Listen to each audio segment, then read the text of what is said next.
గట్టిగా చప్పట్లు కూడా దేవుడిని మనం మహిమపడతాం. కొత్త సంవత్సరం అడుగు పెట్టాం. హల్లెలూయా, వందనాలు వందనాలు.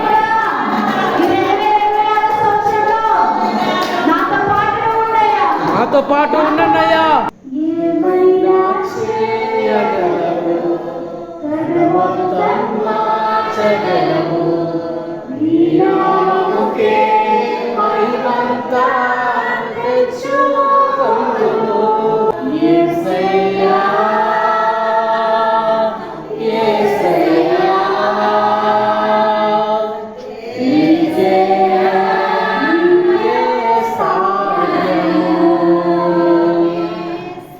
ఏమైనా చే